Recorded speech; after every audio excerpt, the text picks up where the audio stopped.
Channeling is as easy as it looks. It's a very simple process that we all do at various times, but it can be very refined so that you are pulling in exactly the frequencies and communications you want, and tuning into, if you're channeling for someone, tuning into their frequencies so that it's like you are in a big bath and you don't have to figure out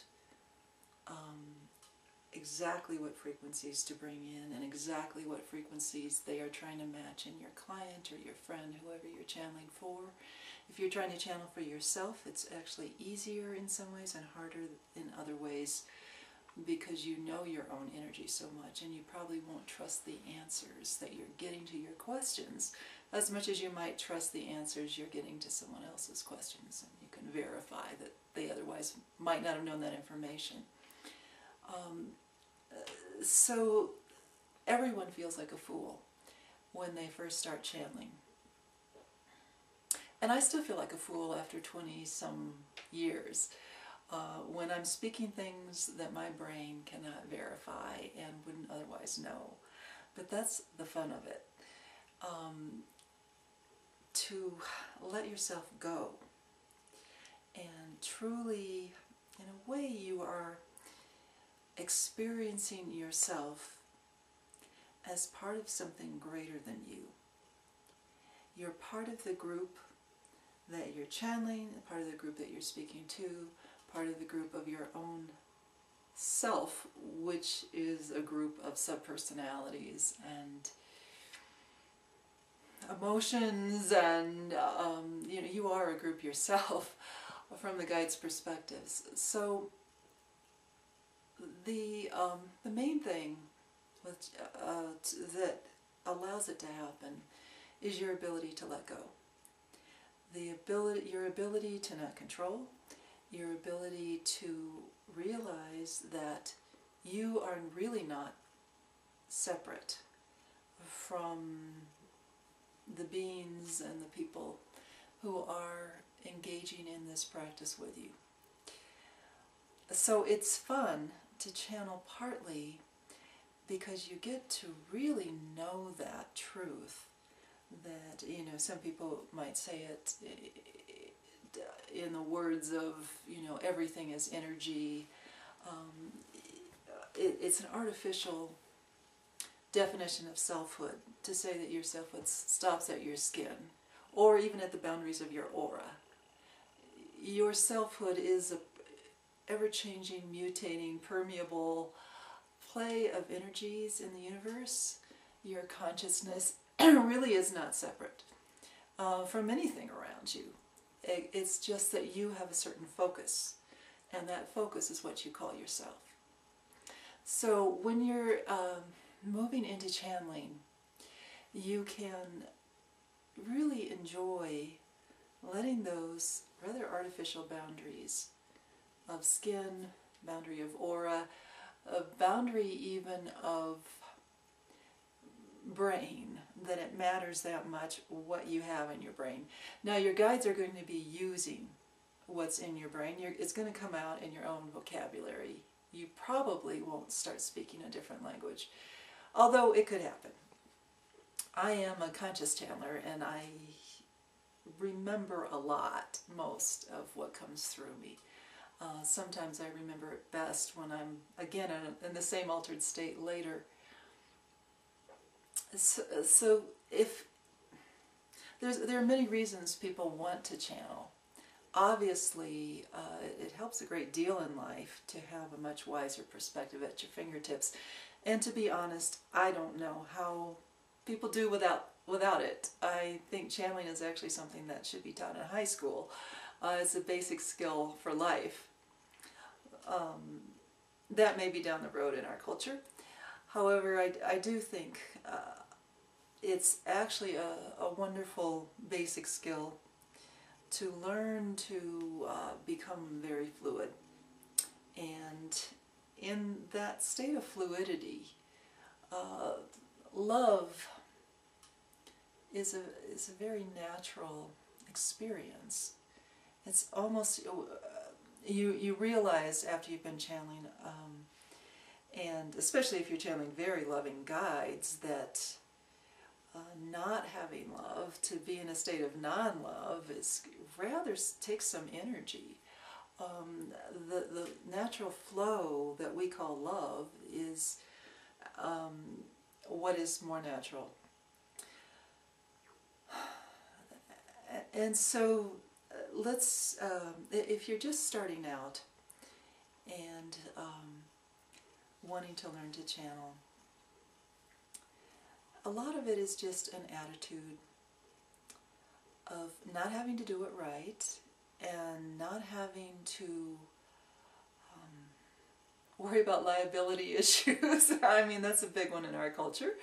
If you say something that's got a little bit of your own prejudice in it, or your own experience that's not quite a clear channel, you know, you would expect this as you're learning, that you're going to get out of the way more and more. So don't worry about that at all. Even if your own perspectives are coming through when you're first starting to channel, that's okay. Just keep, it's like running water through a faucet. You just run it and run it and run it until the water gets purer and purer. And so it's fun. It needs to be fun or it's not worth doing. And it needs to be something where you feel like you are part of the love that's coming through you. I always, well, not always, but for the first 20 years, would always channel into a tape recorder. That way my mind doesn't have to remember what is said, and so I'm not split trying to remember what is said and trying to let it come through.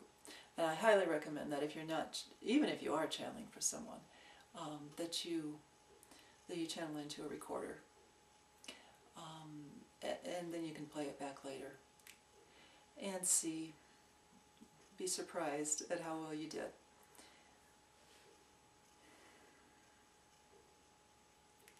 So I'm going to get out of the way.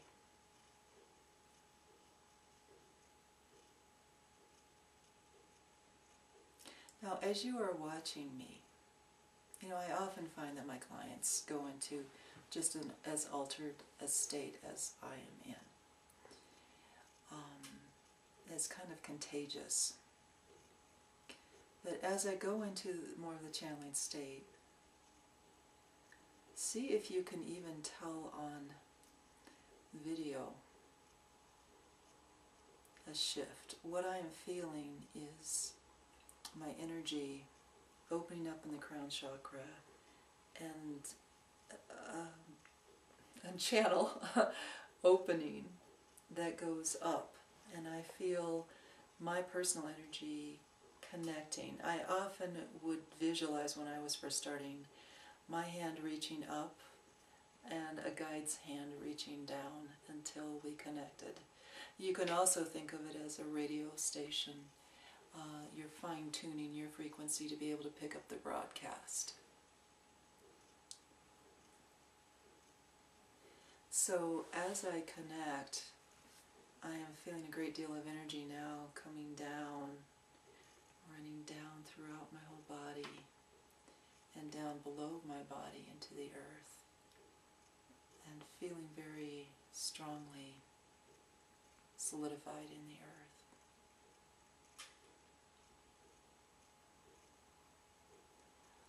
So I have energy running up and down, and in the center, you might say, is that place of feeling the frequencies and trying to adjust and feel around to whoever might be present who wishes to speak to me, or whoever I have asked to speak to.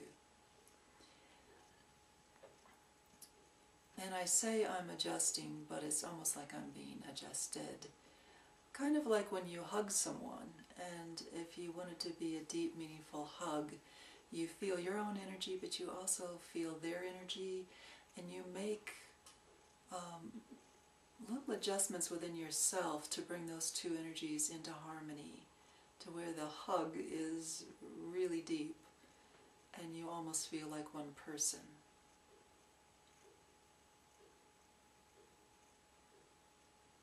So if you wish,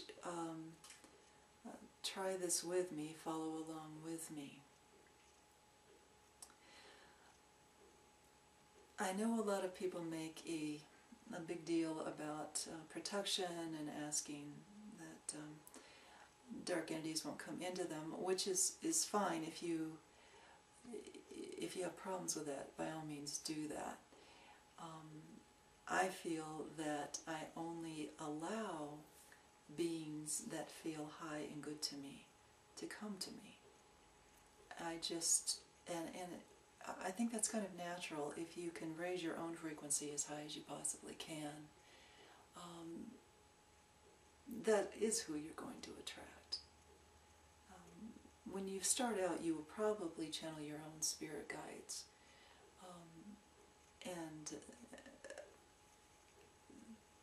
and that's actually all a lot of people ever channel. And this is good. Likely, there's so much a part of you that their own energy matches your energy pretty closely. It's just they're probably at a higher octave. They probably are a little more radiant than you are, and so you can absolutely trust your own guides. And if you feel more comfortable just asking to only channel your own guides at first, at least, that's probably a good idea. Okay.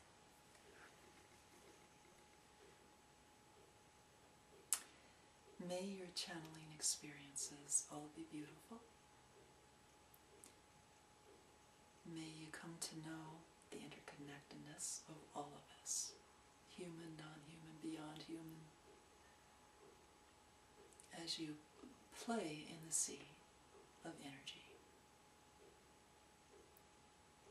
And may your channeling bless the world.